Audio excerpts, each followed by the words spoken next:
It's another Mad Hatter Shows podcast. Neil Snyder coming to you tonight with What's Renee and Michelle up? Merrifield. Hey, everybody. Thanks for having me, Neil. Yeah. Oh, my gosh. Never know who's going to be We're in out that here. seat. Yeah. Renee Merrifield in the spot. What's up? How you doing?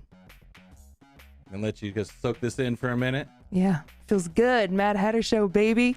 We're out here at JasonAaron.pro in the corner over there running the mic. How's he doing today? I don't normally get a shout out on this show. I like having you on here, Renee. Yeah, sure. Just kidding. I don't need that kind of attention. Yeah, Well, right. it's nice to switch up a little bit. Usually at this point I'm going, hey, this is what Mad Hatter Shows is. If you don't know what Mad Hatter Shows is, check us out on all social media. Check us out on our website, madhattershows.com. You may be tuning in here on May the 1st, 2023 live, and you're here to check out Second Chaynce and Scott Romer. If you're listening to this on the delay, though, check out all our previous ones. We're on like episode 28 or something at this point. On all the platforms, yes. Absolutely. All kinds of different entertainers we've interviewed that are part of our brand. We do live shows. So Some huge names. I've been just proud to stand by and watch this show just go off. And y'all have been a big thing from the start, you know, Mad Hatter's comedy, Mad Hatter Show. So it's cool to see it just go and go. And y'all getting some, you got Donnie Baker. I mean, you've had Catfish Cooley, so many peeps, man. Since the last show we debuted Heather Land this last weekend in Burlington, Iowa. That was fun. Our first show with Heather, and she drew pretty well. She had a good time, and I think she wants to come back. So we're looking forward to having more shows with her. That was a good one we had. Also, Haywood Banks the weekend before. I was on the show in Kokomo. You can see him getting mobbed by fans there and his merchandise being sold. It was a big kind of run at the end. He sold a lot of tickets the last couple of days after appearing on Bob and Tom, and we packed the inside of the Plainfield Eagles. We were also in Kokomo the night before. That's where you want to go to get away from it all. Kokomo. Way down in Kokomo. Hopefully we're not. Hopefully that wasn't good enough pitch. We get kicked off for copyright infringement. So that's. Yeah, it was like definitely. I think I made some trail in there. So no copyright. You guys were also in Wichita, right? Wichita. Ginger Billy was there. Yeah, and the last time we had him at a Legion. He was at Temple Live this time. This was a fan photo. I just found this online, but look at that. Like she got a great coloring. Like a right. That looks like we hired somebody for that photo. Oh, such a great show. Oh my gosh. Yes, everything. The thighs in full effect. And we had a post-show picture Ginger too. Billy. You can see here the ladies love Brandon and Ginger Billy. So that was after the show. That boy works out. Absolutely. He flirted with 1,000 people at his next show in Fort Smith, Arkansas. And it looks like the one after that, the one we have coming up in May 18th here in a couple weeks in Miami, Oklahoma, is going to top 1,000. So he will be the second artist that we have that's topped 1,000. Boom. Joining the Hodge twins. And we had a guy named Upchurch that was pretty close to that as well before he blew up even bigger. So if we're name dropping people you like and you've heard of, please check us out, madhattershows.com. I think the ticker's probably going right now. We got stuff popping up all over the screen, and you can see future events we're having. Donnie Baker also this weekend. Going to be a couple different places. We had him in Erie, Pennsylvania here a couple weeks ago, and he's got some ladies checking him out as well. You can see the fire ass hot ladies shirts in the background. There's some fluffer shirts there as well. That's Donnie Baker's so great. Got to run into him a few weeks ago at the show in was that Georgia there? Was that Georgia? That was Kentucky. That was almost Indiana. That was not even close to Georgia. Felt like a 10-hour drive, but man, it was worth it. Donnie was so great, so funny. I got to sit in his boat afterwards and have a little chat with him, and it's going to be on ABC, so super excited about that. But the Pennsylvania show is going to be off the chain. It is. It already happened, but it was yes, it already happened. You know, them damn gummies got me. No, I'm joking. You're talking about it's going to be on ABC. Neil. And I'm like, that's going to be on PPV. That's Neil cracks you're going to pay y'all. for that shit. That's there's no free network thing on that fucking thing. So people be like, good thing you're pretty, Renee. It's like, yeah, damn right. We're having fun tonight, though, and we're going to have even more coming up this weekend. Donnie Baker is going to be in Savannah, Georgia on Saturday. So that's when we were at Georgia. You were looking forward on the calendar. Oh, yeah, that's what it was. And in Goose Creek, South Carolina, outside of Charleston on Friday. So we're kind of going backwards there, but you can see them there on the advertisement for Savannah and then over there for Goose Creek. Oh that's man, his, Donnie's so great. It's his glamour shot from 1998, I think, right there. Where he Boom. and got the little mustache going and the baby face. But The finger thing, the way he punches like that, like I was slow-moing that and I was laughing so damn hard.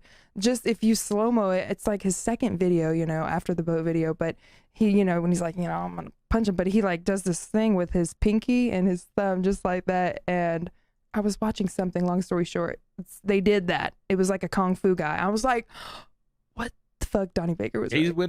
he knows what he's talking about. Discount karate. He knows what he's doing. So later in the show tonight, we're going to have a wrestling manager and previous wrestler, previous pro boxer in the boxing business, in the wrestling business. World-renowned photographer. A lot of different hats that Scott Romer wears. So if you're here to see Scott Romer, stick around.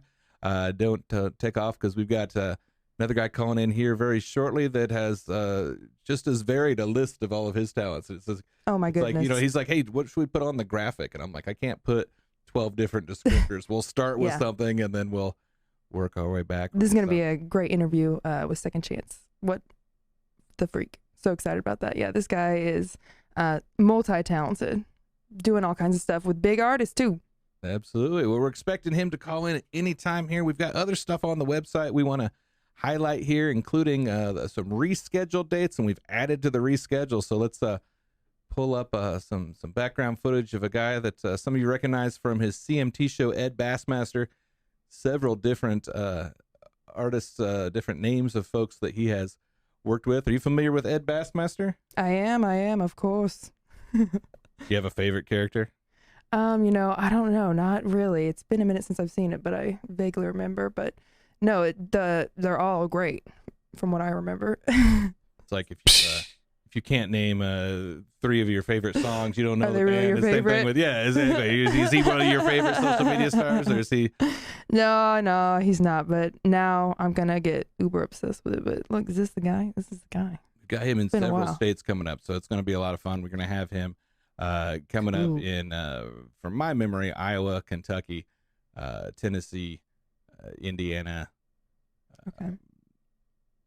Northern Indiana. Those would be some big shows. All over the Midwest. So a lot of different places there, and then possibly spreading across the country. We're basically a national company here. We've no big deal. We've gone as far. Look, let me gas you up. Like, this is huge. I think this. It's already just hit up. Y'all are doing all the stuff. Every show I've been to, they're all just sold out or damn near sold out, and you guys are getting great stats. Getting good follows. So people need to keep make sure to follow on the dang Facebooks and things. Yeah, you can follow us on Facebook, on Twitter, and on Instagram. Those are the 3 big ones we're on right now. We're working to build the ones outside of Facebook, so hopefully we can plug the other ones while we're on here as well. Yep. Follow us all on there. Follow. Good deal. We mentioned Ginger Billy earlier. We go ahead and pull up a video from him as well here. Ginger Billy, May 18th, in making our debut in Miami, Oklahoma. So that's he's flirting with 1,000 already. Like he's look like he's gonna get there. He's packing them in right now, and it's because he's got a great stage show. And you can't actually pull up his stand up online. That's some people don't even know what they're getting into because he's kept that secretive. He just does the videos. So he's kind of a storytelling show. He's got some punchlines, but it's you can't steal it. You have to go to the show. You have to pay the admission, and you have to go and watch him. Smart. Also, Brandon Rainwater, very funny opener, will be starting out there. So we definitely have an interest in getting you guys to that one. If you can get to Oklahoma, Miami, Oklahoma, we would love to have you on there. So that's what we've got before it going sells on out. There. Absolutely. We referred to Donnie Baker. Some of you may not know Donnie. You just saw the little screenshot there. Let's have a little video of him in action. Donnie Baker with several shows coming up, a bunch of different states. Oh, he's just the coolest guy. Man, I just remember back in the day on the show, and it just flourished. I was just a kid listening to Donnie and, his different characters and stuff. He kills me. You are still kind of just a kid. Like, let's... Come on. How old do you think I am? 27. Close, but I just turned 30. Hey, thank God. 30A, you said, not 38, right? Like, right. Just to clarify, it's not. No, I think getting older is great. Like, damn, it's most people are like, oh, death to my 30s or death to my 20s. Dude, y'all need to grow and put some time in the machine and keep like getting older because y'all immature. But no, I'm glad to be a little older. That Absolutely. reminds me that this weekend I did some fan stuff. I actually went to Chiller convention in New Jersey. I was meeting celebrities. That's kind of one of my hobbies I do. Mark Dacascos was there, who plays the bad guy in John Wick 3. Remember, he's all like shaved head and stalking John Wick all the way through. Oh, hell 59 years old. But when he grows his hair, which I don't know if he colors it or not, but when he grows hair, he looks 30.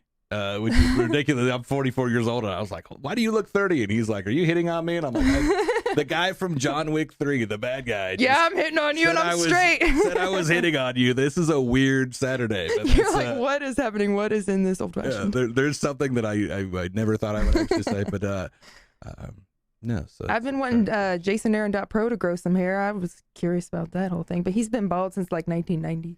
Nah, I don't need to do that.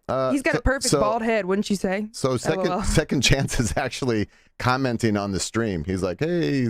What's up, guys? Shouldn't he be on the show? I would love for him to call in. So call in. We're gonna check out and make sure he has a link to the show here. He's just saying hi to people in the chat. Yeah, that's nice. I like it. I mean, I would love to have him on camera here. So we're gonna go ahead and clarify with him here in a second with what's going on. Let's pull up one of his videos for those of you not familiar with Second Chance. Let's get one of those up here, and we will return shortly. Unfortunately, there's no audio. So Renee, why don't you narrate what we're seeing? Oh yeah, I was wondering, is there like no audio? Well, we're seeing Check and Say. We do that for Second copyright Chance reasons, so it. we don't get to hit. Oh, so you don't taken get down. Nice. Yeah, no. This guy's so talented. It just gives us like a fake beat. He's so talented. He's worked with Twista, y'all, Crazy Bone, and he did. He's got 209K Instagram followers. And if you want to follow him, Second Chance 813. Now it's spelled SECKONDCHAYNCE 813, y'all. Go ahead and follow him and look at his stuff. He did a country rap version to an R&B classic, Brian McKnight's Anytime. I love it. Hurt people be hurting people. I love it. It just blows my mind that he sang, or Twista was on his song. Not only did he sing and rap and work with Twista, but Twista came on his song in Crazy Bone. So he's been doing some MMA stuff, and he's just multi-talented, just doing all kinds of stuff and living his best life, looks like, for sure. We can't wait to talk to him. Can't wait. You going to talk to him in that accent? Talk? Let's see. What accent should I do today? Don't know. But maybe I will choose the Russian accent, because we must talk to him. Nah, he's an MMA trainee right now, y'all. Like, that's crazy. And clearly, guy works out, takes care of himself, and just living his good life, doing his music, doing his thing. Started as a Christian rapper, and has gone on to rock and country and just doing whatever he so feels like. So again, give him a follow on the Instagrams. Second Chance 813, SECKONDCHYNCE 813. Working out some I don't know if it's technical issues or what, but trying to get Second Chance out of the comment section and into the studio here. So Neil's working on that. So you know what song I got stuck in my head? What's that? It's like you could be the match, boom. Is that Miguel or who? Anyways, I don't know. That wasn't enough. It's like, it's that one song. You know the song. I can be a match. Oh. Mm-hmm. I think that is Miguel. Yeah. I like that. It's very popular on TikTok. What was that big song that Twista did with Busta Rhymes? Some of them. No, wait, that's Eminem. Some of them are doing into 3D. I'm Superhuman. No, it's there's a song with Busta Rhymes that Twista did. So the fact that Second Chance has, worked with him and some other great artists, that's so cool. I love the music video styles too. Just having a good time, living it up, partying, big four-wheelers. mudding. We see your comments on looks like coming in through Facebook and YouTube and Twitch and all that. So hang tight. We're trying to get them in here. So it looks like we got a lot of Second Chance fans. Absolutely. And thank you so much when he watches this back. Second Chance for coming on and talking with us. We're really excited to have you. And looks like we got him. Yep, you're good. All right. We're going to have you on here in a second. Yeah. So we went live, but I believe we have Second Chance available here. So is your mic on? Get you to hit the mic button.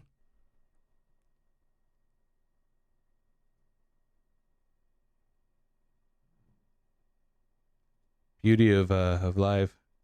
Can you hear vision. me? There we go. Oh, there that we was my go. bad. That was my bad. It was muted. That was us. I'm not sure how it got Wow. muted. Here we are. Producer. Sorry about This that. guy knows how to make an entrance. Look at this. We got people like salivating in the comments wanting to see you out here. Including Second Chance. We teased you and here you are. So how's it going tonight? Hey, I'm good, man. I want to apologize to everybody. So I'm out here and I was getting bad reception at first, but we good. We good now. So I'm here. No Apologize. apologies. It's all me. Apologies. It's all me. Awesome. We got shows coming up in 2 weekends on May 12th and 13th. You're coming to Indiana, back to Indianapolis and to Fort Wayne. What can people expect if they've already been to one of your shows? What's different this time around? Why should they come again? Honestly, to all of the people out there, so I'm really bad at interviews, one thing. So let's just get that out of the way. But to all of the people who've been to shows before, y'all already know, man, I bring high energy. Y'all already know that, I'm all across that stage and I'm trying to give you your money's worth. I don't like to be just one of those guys that come out there and it's just like a boring kind of like situation. They just walking. Nah, I want you to come. I want you to leave sweating if I can. You know what I mean? The whole everybody in the building. I want us to have a good time, something memorable. And I think that's a reason why I have people that come to my shows. People fly in from different places and they've been to shows multiple times. And I asked them, why do you keep coming to shows? And they're like, Chaynce, I just freaking love you, bro. You bring such energy. And that's what it is. So I'm going to try to bring that. That's what I'm going to try to bring to you. Absolutely. That's all you can do, right? Is just rock it on that stage, babe. Good job. Good for you. I feel like the people deserve it. I feel like if they're going to pay their money, take their time. Some people, call off work or, get shifts covered. I feel like if people are sacrificing that much for a little old me, then it's a must that I come out there and give them a good show. You know what I mean? Awesome. Well, we put a graphic up that called you a musician and an athlete. Those are probably gross oversimplifications. If somebody hasn't heard your style of music or isn't familiar with you, how do you describe what kind of music you make? I make undeniable music. Undeniable music, meaning that man, shout out to God, whoever you want to call him, whatever you want to call him, shout out to him because this guy made me a jukebox, like pretty much whatever style of music you want. I'm going to be able to give it to you and it's not going to be mediocre. Like it's going to be high quality. And I just give God all the credit for that. Yeah, I think so. That's what I make. I make undeniable music. I think if there was a press release that came out that said Second Chance is coming out with a polka album, my first thought would be, that's kind of wild. My second thought would be, it's probably going to be pretty good. It's going to be like, hell yeah, I'm down. I'm down for any style you put out. Because everything you touch works. So that's absolutely. So what's the kind of the origins of who did you listen to growing up and who influenced your sound? So it depends on what genre you want to go with.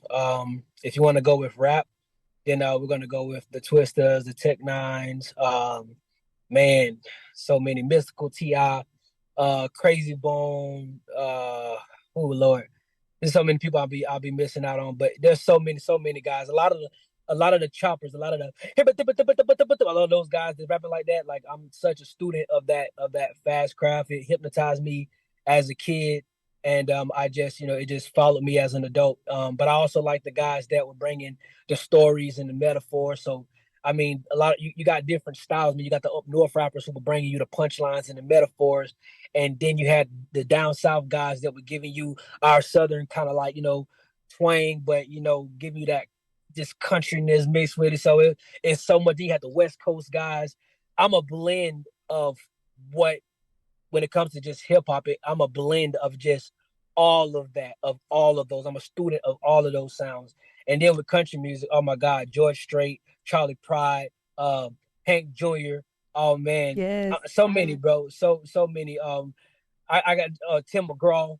Come on, bro. Like these are people that when I heard these songs that these people were putting out, it wasn't like, a lot of people don't understand country music if you don't really listen to it a lot. But when you sit down and you just consume it, these songs were giving a message. These songs were like talking to people's souls. They were talking people's life stories.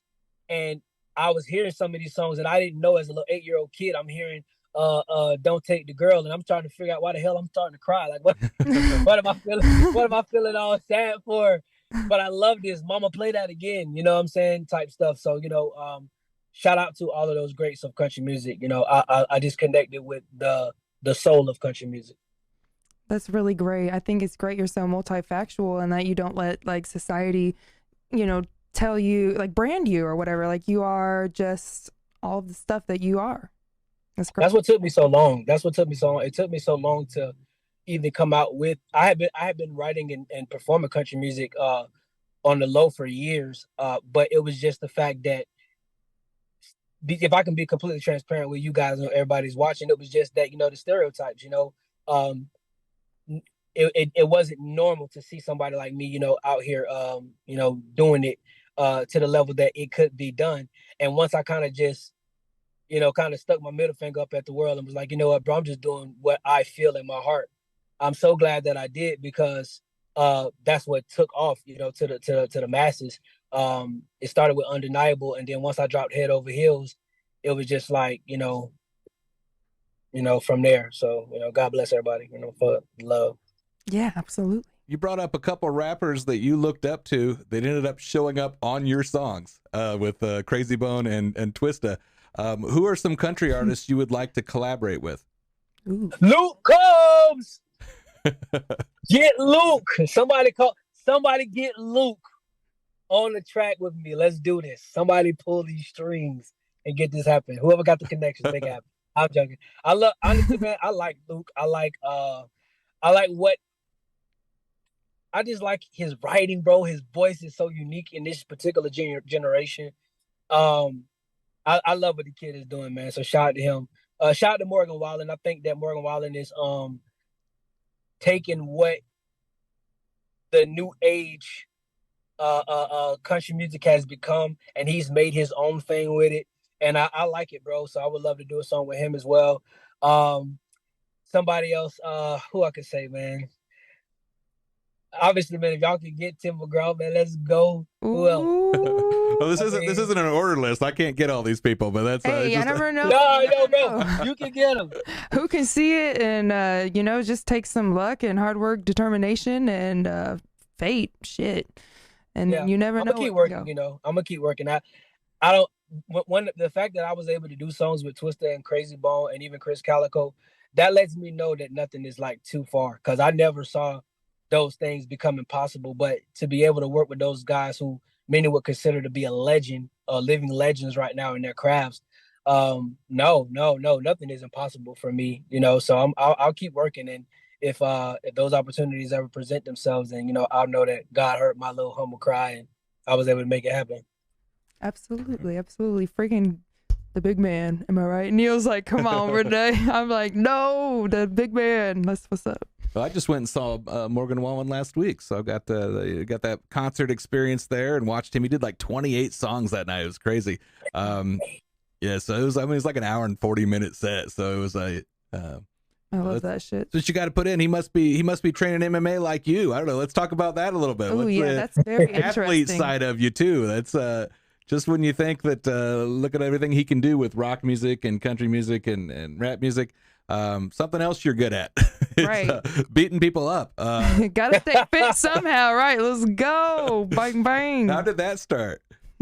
I had been training on and off Muay Thai for a while. And when COVID hit, we were like, everybody was in the house, and I was just in the house training with my boy Jonah and another one of our dudes, Choco, and we were in my garage and we were just like working out and stuff, and I pulled Bob out, and I was just like, you know what, bro, I need to just go ahead and just like get some real training again, bro, and really like tighten it up. And I wasn't in love with it like until COVID hit. Like I liked it, but I fell in love with it once COVID hit.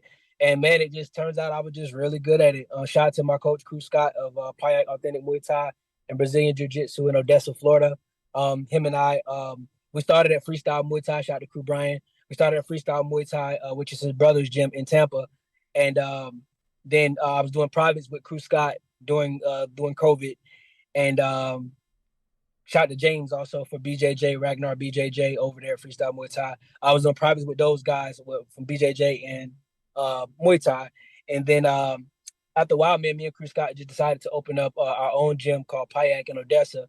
And man, Crew Scott was just training me. He's training me authentic Muay Thai. He's training me stuff that's what they call Golden Age Muay Thai from Samart Payak Karun, Diesel Noi, all of these great old days, Golden Age Muay Thai fighters. He's teaching us that style. So I fell in love with it, bro. And I just became good, man. And then, ultimately, recently I hear I won a championship and became a 170-pound Muay Thai champion. So, woo! Damn, congrats. That. So that's a lot of hard work right there to be able to do that. I mean, dang. And touring and being a dad and oh, congrats. I'm so happy for you. What's your kids' names? My daughter's named Poetry. Yeah, she's 9 years old. It's my love. Mm-hmm. Oh, how sweet. How sweet. Oh, kids are the best. So what's harder for you, getting a room of people that's lukewarm going, or when somebody else has the advantage in the cage? Like, what's a harder thing to overcome? Sometimes, bro, performing on that stage is harder than fighting. Because bro, here's the thing. When I'm fighting in that cage, yeah, I don't know what's going to happen, but I just know that I can just sit back and trust my training. When you go to a concert, you go to a new place where maybe people do know you, maybe people don't know you. It's a controlled environment, but then it's kind of uncontrolled because you don't know how the crowd's going to be interacting. You don't know if they're going to be with you that day. Are they going to be hype? Are they going to be really into it? Is everybody just sitting there with their phones out, looking like you don't know what's going to happen? So, definitely it's easier to be in the cage for me. But I love both of them equally. I love being in front of my fans. I love giving these people what they like. It's so crazy to be home, and then all of a sudden, you're on the road, and you like see all these views from home. Like you're seeing like millions of views on video, and then you go to a place, and sometimes obviously not all the time, but there's times where I have sold out events, and I'm like, dang, bro, these people really like, these are the numbers, these are those faces, those of the people that I'm seeing on those numbers, and I appreciate every last one of them for coming out. So I love the fighting and I love the performing. Yeah, your humbleness too shows with the fans, and I'm sure that's why they come in the masses to see you, and it's just such a great experience for them. So good for you for doing what you love and rocking at it. Absolutely. They know I love them. A little bit of trivia about the Indianapolis venue. Elvis Presley's last performance was in Indianapolis, and it was at Market Square Arena. When they tore that building down, they broke down the stage into 16 pieces and sold them off. The front half of the stage you're going to be on May the 12th is 1/16 of Elvis's last stage. Is this Irvington? All right, so we have to do a tribute. The Irvington Theater. Oh, snap. So And wasn't some other people performing on there too, or was it just Elvis? I couldn't remember if it was just like... Probably there were other people, but somebody else big. I don't have that with me right now, so you just made me look less No, intelligent. I'm sorry about that. No, it was like, it was a big name right before Elvis, but it was his last show on that little doodad there. Man. Awesome. Well, let's let you plug all your socials and everywhere people can come across your music. And also, if somebody's not familiar with you, where should they start? What are some of your favorite songs that you've done that you would want people to start with? Whew. Okay. So first, for songs that are my personal favorites, I mean, obviously, if you're gonna go country, definitely Head Over Heels, My World, the whole Old Country Soul EP, Right From My Soul, the whole Right From My Soul EP. All of those projects are really good. And rock, rap, you got Undeniable. Undeniable was my first big song. It mixed country, rock, and hip hop together. So Undeniable is a great song to check out. Then the remix has Crazy Bone on there, Kane, and my boy Israel. And then you have got Dirty to the Bone with Twista, So I Can See with Twista. So I mean, there's so much, man, so many songs. But I'll have to let y'all decide because y'all know I got everything. I got R&B, I got rock, I got pop, I even got reggae. So it's like, man, go just take your pick, bro. Put a coin in and flip it, just see what you like. But you can find my music on Facebook and Instagram. It's at Seckond Chaynce 813. Again, that's at Seckond Chaynce 813. The spelling is SECKONDCHAYNCE. I do not have Google Hangout. I do not have WhatsApp. I do not have all of these other crazy apps out here that these scammers are out here scamming these people with. That's not me, guys. You're not talking to me. I'm not trying to take your wife. I'm not trying to take your money. That's not me. Also, on TikTok, my only TikTok page is at Seckond Chaynce on TikTok.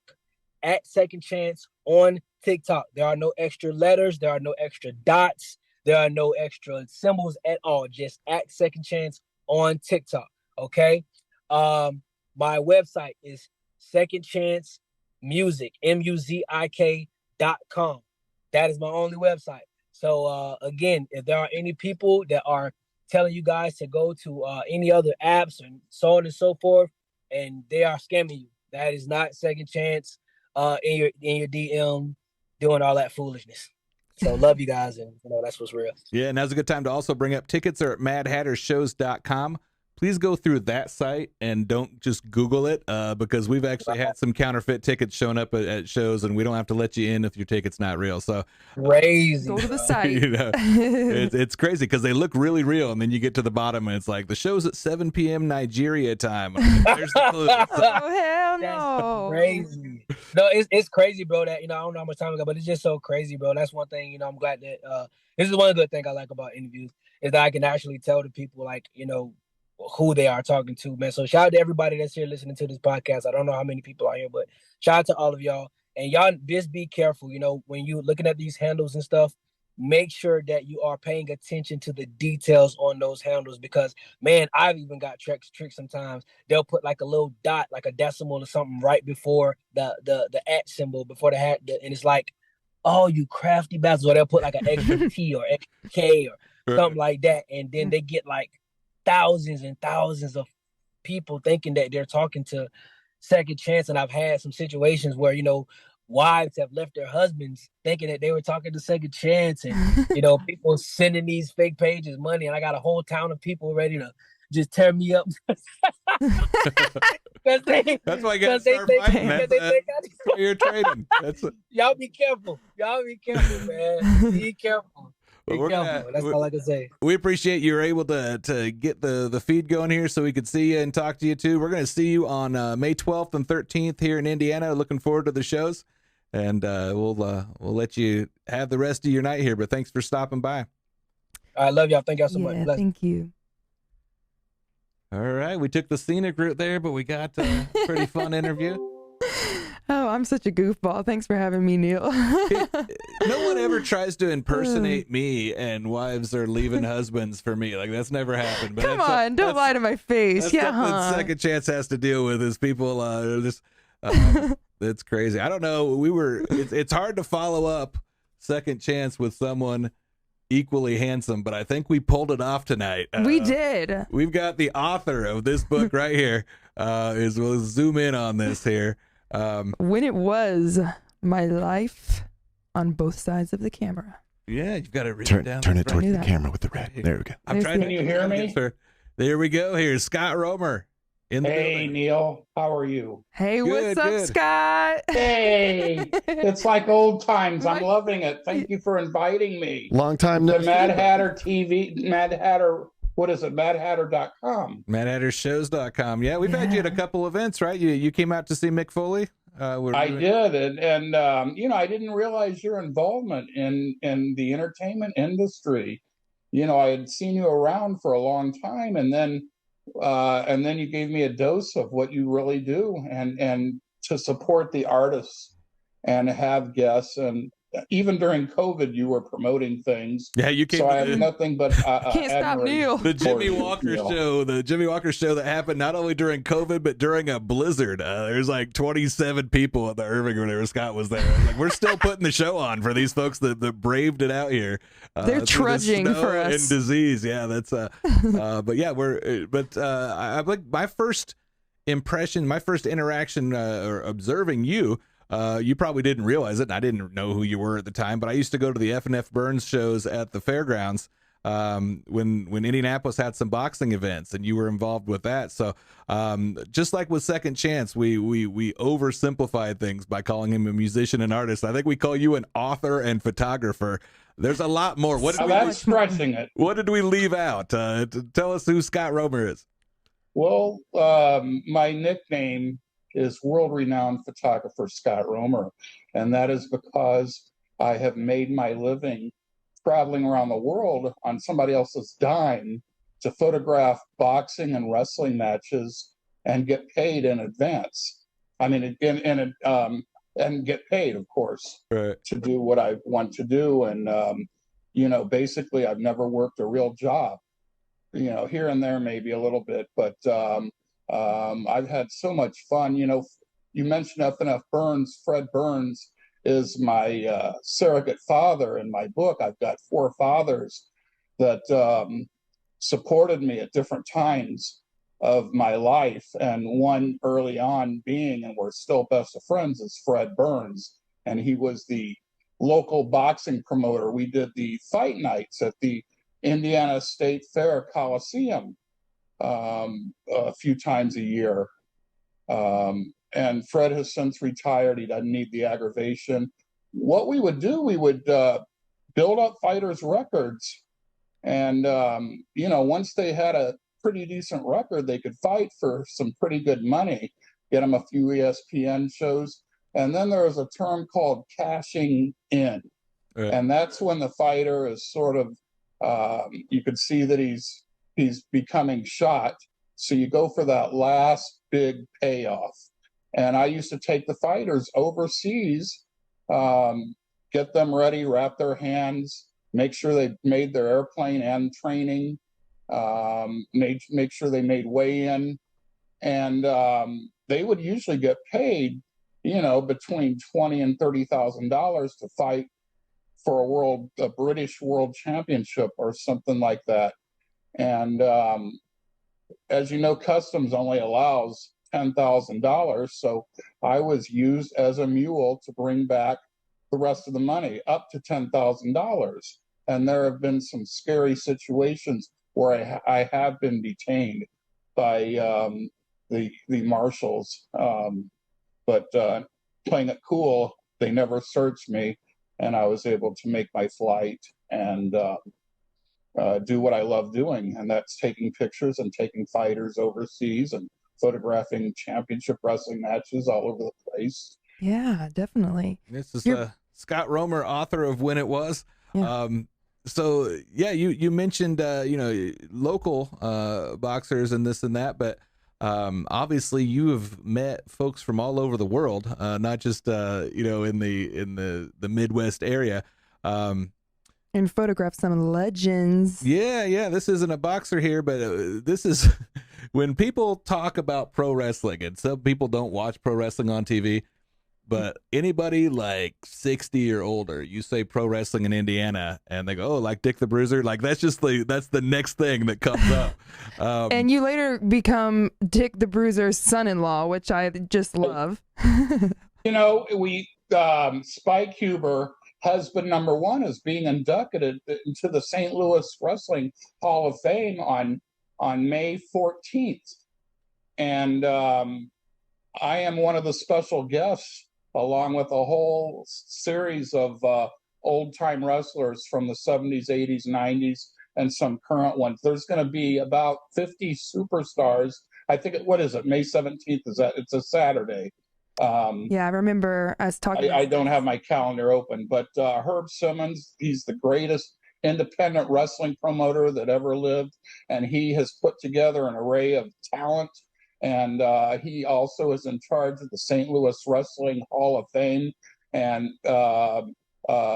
it's the NWA champions that are members of them. And Spike Huber wrestled for the NWA, and St. Louis Wrestling, and he's being inducted. He was my ex-wife's first husband, and also her fourth husband. So she went through a couple husbands due to, I guess you might want to say, an extravagant lifestyle when all I did was make peanuts. And she married him a fourth time. So I'm going to be able to see both of them, a family reunion in St. Louis. Thank you, Herb Simmons. And that's coming right up. Oh, I'm a nice. coattail rider myself. I like to mingle with the famous folks. I can't. Mhm. I'm nowhere in the neighborhood of you though. So we've got some. I'll tell you what, Neil. Why don't you come with us, man? Why don't you? It's a week from Saturday. Come with Saturday. Rip Rogers and me, and we'll come right back after the show. We may have to do that. Where's it located at? Going to be in St. Louis at a big. I don't have the paperwork in front of me. Not too but far. It's a week from Saturday. Come with me as my guest. Meet 50 of the legends, and I'll send you the poster as well. The Nasty Boys, Ted DiBiase, Mrs. Bruiser Brody, Barbara Goodish. They're going to honor my good friend Darla Staggs, and it's going to be a good old time, and I think you'll enjoy it. Yeah. I got a show Friday, I but invite not you Saturday personally yet, to so come with us. definitely have to consider that. We'll talk offline for that. So how did you? A lot of people say they take photographs. I mean, obviously you're pretty good at it, but how did you go from a hobby, I suppose, to being good enough to be commissioned to do this all over the world? As a child growing up, I went to Bobby Leonard's All-American Sports Camp in the early 70s, and they had a photographer there by the name of Bud, and he stood on a ladder and he took a picture, and all I had was a Kodak 104 little camera. I had never seen anything like this. This camera had all the buttons. It was much bigger, and it took the most fascinating pictures. And I always had an itch for photography because of Bud from Bobby Leonard's All-American Sports Camp. I would go to the wrestling matches with David McLean. David McLean is famous for starting Glow, Gorgeous Ladies of Wrestling, which was internationally syndicated, as well as Women of Wrestling. He was my childhood friend. Women of Wrestling is on national TV right now with David McLean, and Jeannie Buss, the owner of the LA Lakers, is David's partner in the business. So anyhow, David and I would go to the wrestling shows, and we'd sneak up at ringside and get thrown out, and then sneak up again, and our pictures became quite good. Then we started selling them at the wrestling shows. There you go.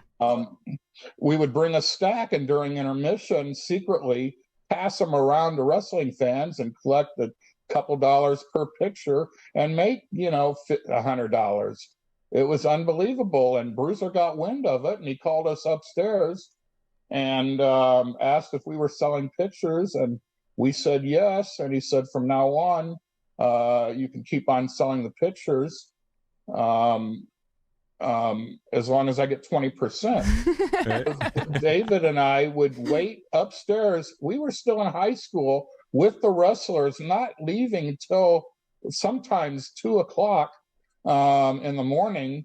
We would hang out with Dick the Bruiser. He'd call each wrestler and individually, give them a booking, and then pay them the money. And after they left, excuse me, it was just David McLean, and we got to spend a couple hours every show sitting there with Dick the Bruiser and Wilbur Snyder while Dick drank his Japanese beer. We had Falstaff, so we were getting drunk with Dick the Bruiser and Wilbur Snyder, hanging out with them until the doors closed at at the beautiful air conditioning expo center. Mm-hmm. And then y'all became business partners as a high schooler, right? I read Right. that in your book. That's exactly right. With Dick the Yes. Bruiser, no And big deal. I started branching out a little bit, and I got a job with Pro Wrestling Illustrated magazine, Bill Apter, and he was sending me to St. Louis, that's where all the titles changed hands. It was one of the major NWA meccas in all of wrestling, and I was the sole photographer for their organization. And then then I got hooked up with Japan, the Japanese wrestling magazines, through Wally Yamaguchi, and started selling my work to Japan, and they were flying me all over the place. And I didn't know it at the time, but I was getting very good money, sometimes $1,200 a month or so just through them alone. And as I did research, more and more research, later on in my career, after I had dried up everything with the Japanese magazine, I found out that the magazine that I worked with was owned by the Yakuza. Holy so I have, in my book, I have copies of checks from Japan, Tokyo Sports, Tokyo Sports Publishing Corporation, Gong Wrestling Magazine. I have checks in my book that are from the Yakuza. That's amazing. Copies of the check. And this is when you exposed the infamous Onita stabbing. Well, in 1988, Frank Goodish, Bruiser Brody, was murdered in the dressing room in San Juan, Puerto Rico, by Jose Gonzalez, who was the booker and part owner of the Puerto Rican wrestling organization. World Wrestling Council is what they called it.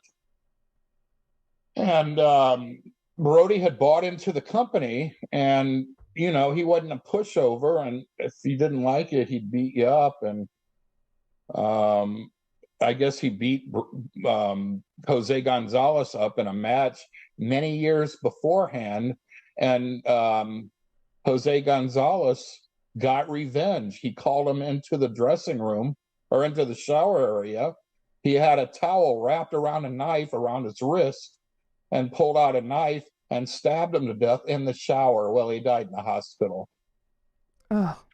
So 2 years later, and this was the biggest news in Japan. Brody was a big star in Japan and throughout the world, but he was looked at like a god in Japan. And one of the wrestling organizations, Frontier FEW, Frontier Elite Wrestling, owned by Onita. I got a phone call from Onita, and he called me up and said, "Why don't you work for me? I need you in Puerto Rico." I'm not going to ask him what am I going to be photographing. So I flew out to Puerto Rico. They picked me up in a limousine and take me to this building. And I grabbed, as the lowest person in wrestling on that area, in that area, I grabbed the Onita suitcase and walked in to the office that he took me to. Onita was behind me, but the person that was standing right next to the door was Jose Gonzalez, and I spotted him immediately. And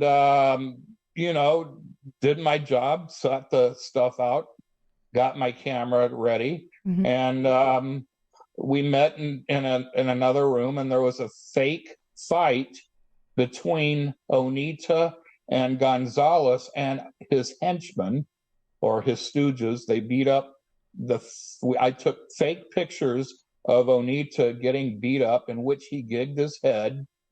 Enough. After that, it was all over. The Puerto Rican wrestlers and Jose Gonzalez left the building, leaving it to just Onita, me, Victor Quiones, and a couple other photographers. And during this time, I heard Onita, everybody had left. During this time, I heard Onita making a few moaning sounds, and he's taken a razor blade and cutting into his own stomach.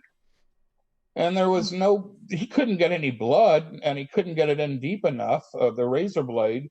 So his head, which had already been gigged for the promotional pictures, gigging is when they cut their heads with a razor blade, he bled pretty good, and it dripped on the floor. And I said, take the blood and just put it on your chest. I just see what you're trying to do. Take it. And so he scooped it up and put it on his chest, and he's having me take pictures of him, pretending he had been stabbed by Onita, by Jose Gonzalez. Sweet Lord, have mercy. And your book goes on to share more about that. And we're turning over chairs and tables and making it look like a fight. You can see the fingerprints from the blood that's on the floor as he scooped it up. You can see the fingerprints on the floor in the publicity picture. Well, I was the only one taking pictures. There were a few other photographers around, but they weren't doing it. And then somebody pulls the fire alarm, which brought the police and ambulance and fire trucks to the area, and they take Onita out on a stretcher, and I'm still the only one photographing this. I go to the hospital, and he's telling a doctor he needs a stitch, blah, blah, blah. He didn't even have enough. His cuts weren't deep enough to need stitches, but I think he paid the guy off a little bit, and he put one stitch in. My photo shoot is over. Jimmy Suzuki insists that I give him all the film, which I did, except for the one that I kept hidden. Hey. And and Jimmy flew to Miami from Puerto Rico to have the pictures Federal Express overnight to Japan, in which the pictures that I took made the front page of the Japanese newspaper, saying that Jose Gonzalez had tried to murder Onita by stabbing him. And there were the pictures of Onita on the gurney and laying there like he was stabbed. And there was also a picture of me with Onita, photos by Scott Romer.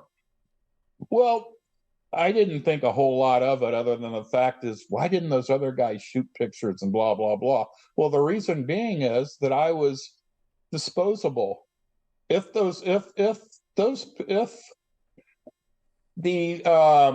angle that Onita was, there it is, if the angle that Onita was trying to do was successful, and having a match between Jose Gonzalez and Onita, they were going to make, the Yakuza was going to make Jose Gonzalez disappear. There's the front of the newspaper. That's me and Onita. And there he is hobbling around the airport with crutches. We went to a convenient convalescent store like a CVS, and Onita bought crutches and slings to put on his arm. And the match never took place. They found out that it was all a setup. Onita almost lost his company because of it. And Jose never wrestled or never went to Japan. So thank goodness, because had he gone to Japan and something happened, my name would have been on all that shit. You know what I'm saying? Well, these are the days before the internet. Yeah. So, I mean, a lot of stuff was, everything, people depended on newspapers and magazines for their news. It was manufactured news. Absolutely. And kayfabe. And I was used as a patsy. Absolutely. I'm sorry, Neil. No, and kayfabe was still, I mean, people still, they didn't know how much was set up and scripted at that point. So, you were part of the giant area where people thought they were going to watch legitimate competition versus a stage competition. Well, I've shot a lot of wrestling. I used to work with the WWF when it was WWF, and they were expanding, excuse me, and taking over all the other territories. I was photographing the matches for Japan because my pictures only appeared in Japan. They had their own photographer. His name was Steve Taylor, and I was the only one in the whole industry allowed to shoot side by side WWF matches with Steve Taylor. That's awesome. Well, we got some photos here. We're going to wrap up here shortly, but we have some photos of you with people the probably other people are going to recognize. So if you would just give a real quick background for how these pictures ended up where they are and how you ended up in them. Well, Bruiser made me Saul Creechman, a wrestling manager. I took Bobby Heenan's place. Bobby Heenan retired. There were a couple other managers, and then I came along. I cannot say that I took his place because nobody could take Bobby Heenan's place. Sure. But I was a manager, Saul Creechman, and that's me signing autographs after a wrestling match. Awesome. What about this one here? I'm working with Joan Rivers on that one. Yes. Wow. Now that's a step up from no disrespect to the wrestling industry, but I mean we're mainstream now. This is swanky spot right here. How did this come about? You can't. I have to take all the assignments, and fortunately, through my connections, I got to photograph parties with some major celebrities. In fact, I'm at a bar mitzvah in November with Robert Downey Jr. Wow. Yes. So this isn't a. And he's in the book. He's in my book, as a matter of fact. Nice. His daughter, Francie Burns, is married to Robert Downey's wife's brother. Wife's brother. Francie is married to Robert Downey's wife's brother. Right. I said it right. Okay. How about this one? There's some familiar faces. One of them looks quite a bit different now. Well, that was at OVW. That was when Cody first started, and Dusty Rhodes teamed with him. Dusty hadn't been in the ring for about 15 years. I think that picture was 2007 or 8 or something like that. So it's a good 15, 16 years old. Is this a fan photo, or are you working for OVW at this point? I was working with OVW, covering their matches, again, for Pro Wrestling Illustrated, and their sister magazines. Awesome. So yes, that was during a boxing match. That's on top of the Staples Center in Las Vegas. That's me on TVKO, which is a show that they play on HBO before the fights start. So I'm on the top roof. That's Steve Farhood, who at one time was the editor of the Ring magazine, and then he started doing the color commentating. And I can't remember the other gentleman's name, but I've worked some big Farhood photos. I've worked some big shows in my time, and was part of their TV, pre-fight program. Yeah, this is big time right here. Now, one of my other fathers that I adopted was George Randazzo, and he was the president and founder of the National Italian American Sports Hall of Fame. He could get you any job, anything you wanted, and he liked me enough that he got me a job in Washington, D.C., working with President Bush. And that's me working with President Bush backstage. And they're a little blurred out, but the Secret Service behind them. And you could see that everybody was relaxed, and it wasn't such a commotion because it was backstage. Not so much with Buster Douglas. And Craig Houck, my buddy Craig Houck, is founder of the Indiana Boxing Hall of Fame. And he brought in Buster Douglas, and he was the man that knocked Mike Tyson out and won the World Boxing Council Heavyweight Championship.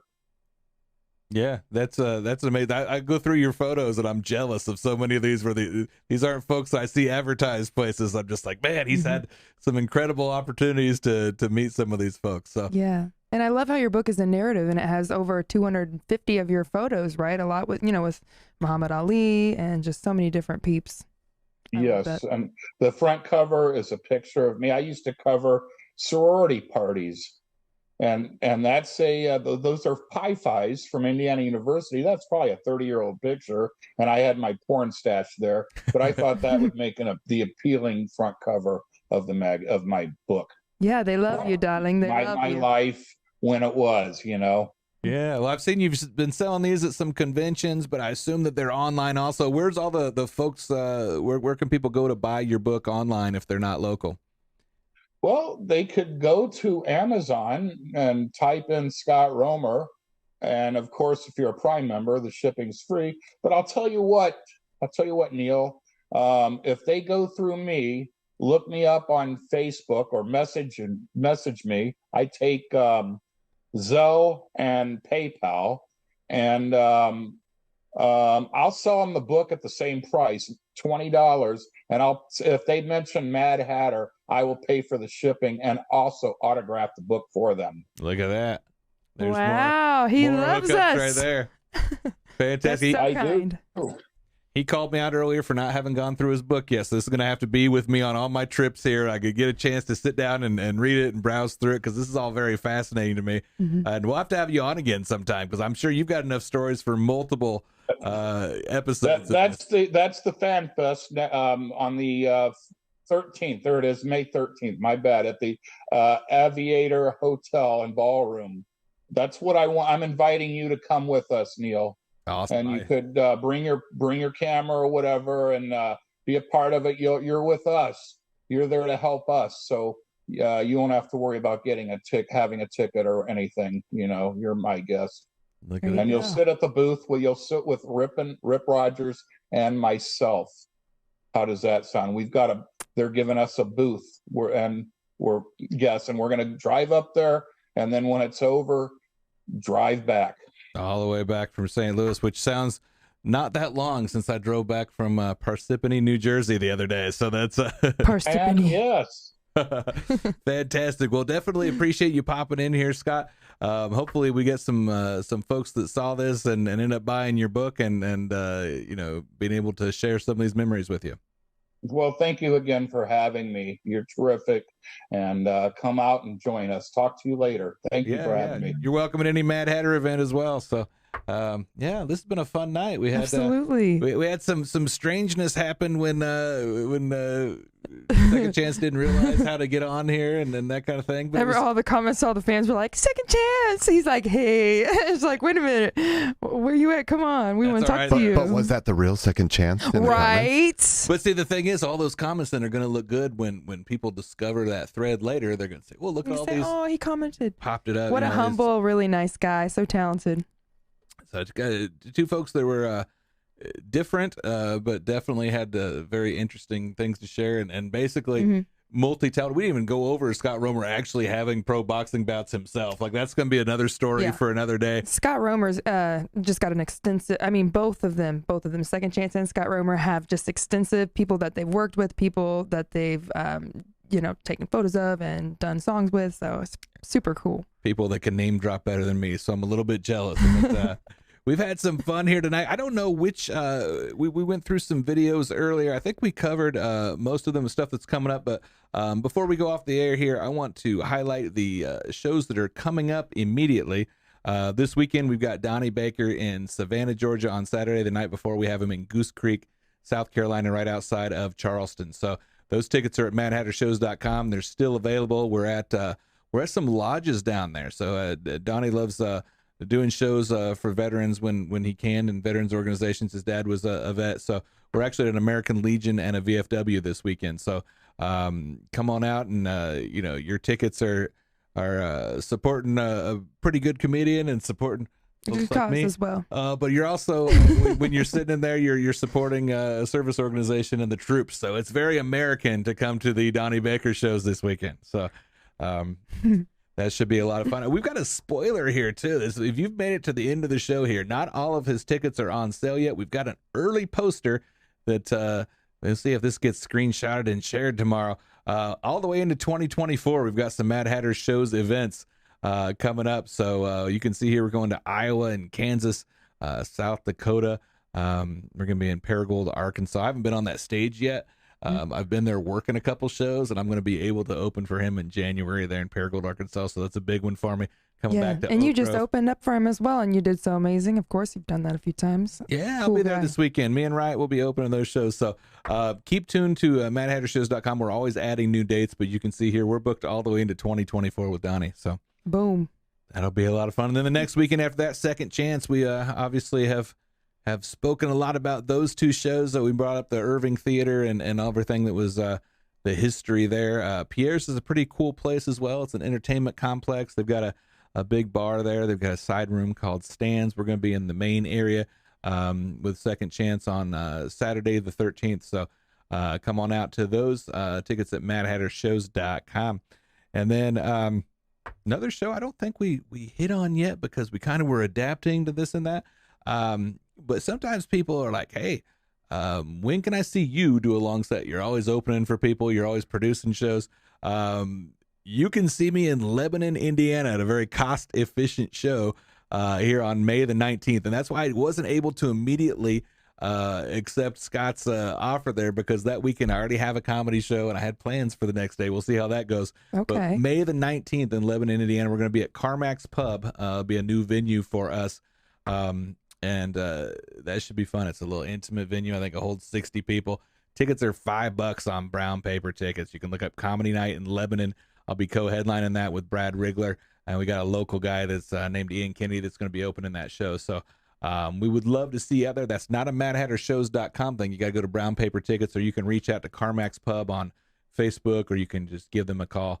Try to get those tickets reserved because we're going to fill that place in a hurry. Maybe we need to add a second show. How much do you love this guy? Come on, Neil Snyder, everybody, come on. Absolutely. Look at that clean-shaven Neil Snyder with the glasses and the jeans. That looks like a different human. But May the 19th will be that show, so that's going to be a lot of fun as well. So I think we've pretty much covered everything I want to cover up. Oh, here's somebody else too. So since the last show, we have announced some shows with a new artist that we haven't had working with Mad Hatter. And it's almost like it's an induction. You know what I mean? Like when we had somebody on the Mad Hatter show. Yeah, it's like the Mad Hatter Wall of Fame. We're giving an endorsement. Greg Martin from America's Got Talent is going to be doing a weekend with us, and we're excited about that. So MadHatterShows.com, you can see all of the events we have coming up. But along with Ed Bassmaster, Greg Morton is going to be making his debut with us. Those shows are going to be in Richmond, Indiana, and in Cincinnati, Ohio. And then in Ironton, Ohio, which I didn't know where that was till we had Ginger Billy there, but it is very close to West Virginia and Kentucky, and it's in Ohio, so it's like right Ironton there. Yeah, it's very close to 3 different states. Nice. Yeah, so those 3 cities are going to have Greg Morton as well, and then another guy that's getting some time on Fox News lately. Just kind of blowing up on social media and all this. Saw an interview with him on Glenn Beck the other day. Like Dave Landau is going to be showing up on his debut shows with Mad Hatter Shows.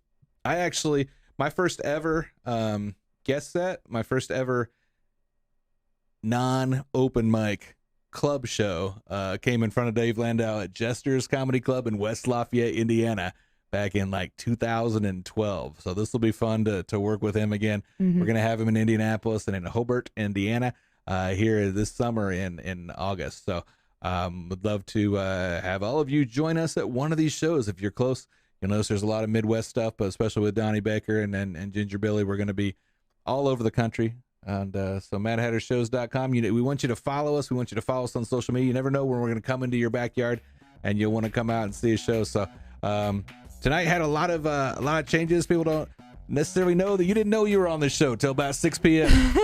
And hey, roll with the punches, babies. Apparently, Second Chaynce didn't know he was going on with the Zoom until about 9:15. So Zoom's a son of a bee, I tell you what. He was mingling with the people in the comments section. Yes. Yeah. Speaking of comments, make sure y'all leave comments, and do they see them during the show, Neil? Yeah, I think they do. Or do we see them during the show? Yes, probably. So make sure you leave your comments, everybody. This will be chopped up and it'll look super, super smooth, and they'll say, wow, that Neil Snyder can run a show. And they have no idea. Oh, I think you did amazing, and always do. It's great to be on here, and thank you so much for having me this time, Neil. All right. Well, you never know who's going to show up on the events, so stay tuned. Follow our page so you can see us when the next podcast comes around. We had fun tonight. See you next time.